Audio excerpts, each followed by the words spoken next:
ये ब्यास लोग ना रहे तो केहू हमरा के पाहुन कहे केहू हमरा के जीजा जी कहत रहे धुरान केहू पाहुन कहे केहू जीजा जी कहत रहे जेकरा के घूम घूम के 10 गो लोगन से परिचय करा देनी आज मंच पर जौन भाषा बोलत रहे बस सुनत नहीं हम शर्म से नहीं बोलो जिना ई त नरक में डूबले बा हम हो कर संग डूब जाई ना प्रमाणिक सही छोड़ दो बनले पर के सार मिलल बार बार लौंडा कहत रहे हमरा नचनिया के बार बार कहत रहे जे लौंडा हो हमरा जनाता न त कहत रहे जे हिजड़ा हो तू कुछ कह नचनिया हो न ई हमर लौंडे हो तू अपन रंडी के लेके आइल बड़ो तने अपना रंडिया के कंपटीशन करवा ले गड़िया काहे गाड़ी में लुकोवले बड़ो अगर लौंडा होई तो झोटा ए गणेश भाई एकरो झोटा कमार के देखिए आओ करो झोटा कबरी है तो सारा केस ओकर हम बनावटी है जब हेतर घिचब कबर के हाथ में चली एकरो घिचली है आओ करो घिचली ए जे पहचान है पारस पहाड़ हो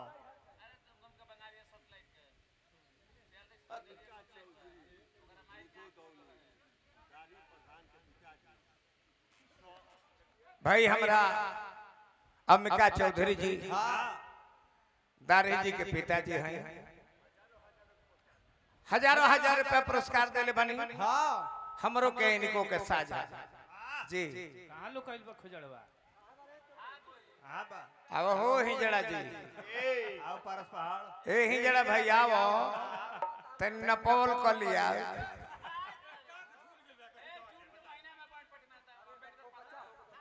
हम ही ना अपने आप के बने के कबा कला दिखावा लोग ही कहे जे नहीं के निमन गावता के निमन नाचता के निमन बजावता मुंह से फुहर बोल देला से धुरान तो बढ़िया काहे लगबा ना हाय देखी कमलबास के आस बनी ना तू ही कहल भाई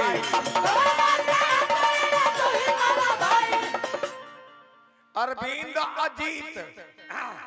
गुरधरिया कोइलो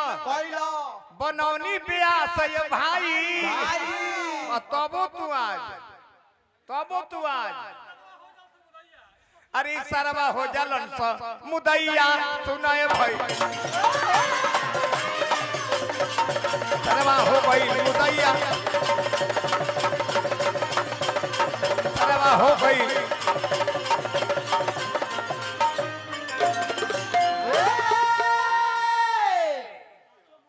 अब हे लड़का के गाड़ी दला है ब्यास जन कुरेजी वाला लड़का बा कल जे हम रहनी तबे तार माई तारा के जन्मावली तो हमहू तो रहनी तबे तार माई तारा के जन्म दिल से जब इनका से तू सीनियर बड़ा तो कहला कि तारा माई कहे गईनी तो तू जन्म लिहलो तो हमहू तारा से उम्र में सीनियर बानी हमहू तारा माई कहे गईनी तब तू जन्म लिहलो वो थावे मंदिर पर ई भाषा ना हो ब्यास के भाषा ही ना हो जे अपना से जूनियर कलाकार के माई के लगा के बोलो बहन के लगा के बोलो ई भाषा ना एगो गाधा चरत रहे वन में एक दिन सोचल से अपना मन में कि बन जैती हम जंगल के राजा बैठले खूब उड़ैती माजा एक दिन पौलस बाघ के छाल ओकरे स्वरूप बनौलस विशाल जाके कहला जो सुना लो हेलो तनी और मीट खोल दो बनब हम जंगल के बादशाह ना तो क दे कुल लोग के तबाह कहल के ठीक बा सरकार रार भोजन का कहले जो सुन लो हमर कर तसिलाई कर में लागी हरियर टूसा हम मिल गइल पर धानों के भूसा बाकी चतुर एगो रहे सियार चतुर चलहाक बड़ा होशियार कजरी बाघ बुढ़ाई हो जाए तो मांस खाई गाय 1.5 महीना उपवास रही बाकी मांस ना खाई बाह के आगे घास दे देबो तो 2 महीने पर घास ना खाई आई कहता कि हरियर टूसा धानों के भूसा भूसा जरूर हो ना हो इशारे गदे है हो इशारे गदे है हो के खुराक हो और एक दिन के लगले खेत में घूम घूम के चरे चरे रखवार लोग बोलत नहीं खन डरे डरे कि बाघ है बबुआ खा खाली हाँ एक दिन के हटे ही बात बात उगल खूब अजोरिया रात रात एक दिन एगो गांव में गदहा बोलल बोला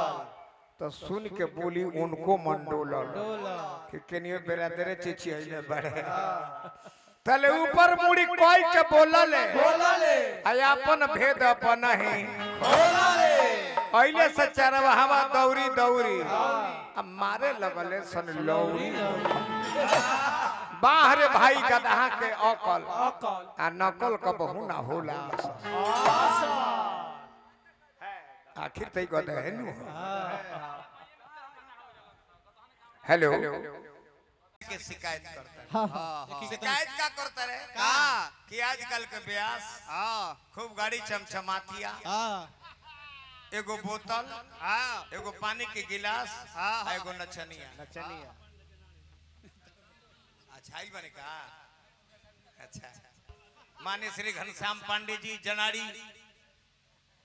प्रधान जी के माध्यम से 100 रुपया हमरा का और 100 रुपया हमरा विष्णुदेव बाबा के वाह हमरा तरफ से हार्दिक अभिनंदन पांडे परिवार के बार बार प्रणाम ये ब्यासन के शिकायत कर रहल बन गाड़ी खोलबा त एगो बोतल बा एगो गिलास बा त के करक में बा उत्तर प्रदेश के ब्यासन में कमी बा बिहार में तो बन बा में बोतल रखे के क्षमता कहां बा महाराज जी ए पर ध्यान दो हइलो ई बड़े हई दुबे जी बड़े हौ हौ हौ हई शराबी लो बा ई लो रखब 2 बोतल त कोनो बात नहीं है हमनी के तरह खिलेब जानू ए बाबा जेल खटे के पड़ी आ जनगड़िया में मलवा रही नु उ गड़ियो सीज हो जाए कानून बन गेल बा कोनो बात ना सही लोग कहेला अपन अपन पुतरी पहले देखे के चाहे तब दूसरा के भीतरी देखे के चाहे एक जन है बड़े पियला में कहाँ का बात हो गोपालगंज में दारू पियत का धरा गई बड़ी अकना स्मोह कइले बड़ा अतना मार मार देले सब तब लगले परिचय देवे जे हम खेसारे लेल के भाई हैं और ही लगले सब तब लोग ओ घरी अभियंता के संग रहत आले अभियंता कहले जे भैया हम सुबह त दारू पियत का धरा गइल बा तब तो कहनी ये तो डीएसपी एगो रहे चौधरी पानी जी के साहब अनजाने में लड़का कानून ना जानता रहे जानला से कि यूपी हो बोलेला बिहार है लेकिन ना जानला में गलती कइले बा तो लंगड़ बेचारू 11,000 रुपया दिहले डीएसपी साहब के हो तो हो तो तना ना मार मार दले से थप्पड़ नहीं मुंह में जानी जे बुझाई जे थोना हो बुझाई जे छाता मारल बा अब एगो चुटकीला कल जे बाबा भभूति दे दिहले आ कहले कि देखिए सब भभूतिए पर मत निर्भर रहियो तनी हाथ गुड़ चलइयो हां ना जी ए तरह को कहल सी इनकरे मंडली में बाड़े के ह अब का बड़े हो ढोलकवा पर हाथवा धइले बड़े अरे बहुत निर्दयी बाभन हो ना हो उनकर नाम लिखा जाना फकीरन मियां ए महाराज दुतला पिटाइल बा बियाह जब भइल त मेहरारू आइल त सुहागे रात के दिने गइले कहले जे हम तारा के हैरान क दे आ परेशानो क दे मोगी ला जाए लगा भूख काट के बैठल बिया कहते कि सुनी कैसे हैरान क दे कैसे कहले जे हैरान क दे तारा के हम बता देता अरे ना जल्दी हैरान कि हमार व्यवस्था जन हो तने हेतना से कम हां 1.5 बीता हतना से कम ना हो हैरान भइल साचू त तनी हैरान करी तो कहते जे हैरान तो करो अब परेशानो क दे काहे करी कहले जे हमर कबू उठबे ना करे हम हैराने ना क दे परेशानो क दे ऐसे जे जो पिछला गेट खोल के रहो वही जा। अब अमूकी जी बड़ा अच्छा गीत गावता हाँ सुंदर गायक बानी बानी वादक रहू। बाकी राउर सामाजिक लोग बोल चाल अच्छा नहीं थे। हाँ बड़पर बजैले है बेन। अब जानी एक जना कहत रहे कि कौन दोने कुंवर जी के गाड़ी में अच्छा हाड़ी में अभी इस सभी कुल कहाँ हम का होई मर्दे ई कोन कहे के चीज हो है माइक पर हतना अश्लील भाषा बोलता रहो हाँ। हे राम कहा तो भाई ओकर जवाब दे जैसन कहले वैसन कहे के चाहे चाही। आ जे जैसे रहले वैसन रहे के चाहे चाही। मुख्य बात ई बाजे दुधार गाय के लात तन मने सहे हां तो सुधार के ये हमार को हम ना। ना स्वर्गीय धुरान काका के कहल बात है वो हम कहनी हाँ अब बताई एगो हम कौन संजय एक्सप्रेस जेकर संगे दू गोलाई गावत आले हाँ। आ हमरा के कहत रे जे रवा गाड़ी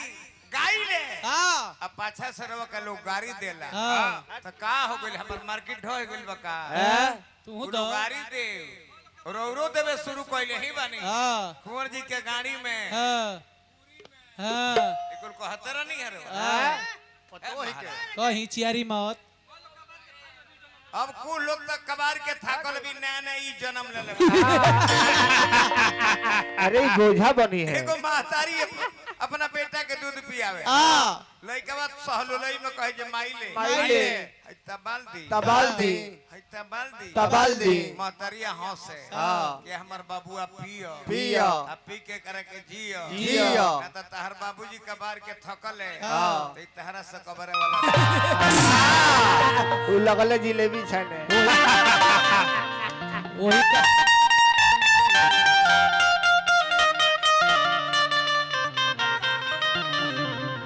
बनले पर के आओ सार मिलेले बनले पर बहनोइया हाँ। ए पहुना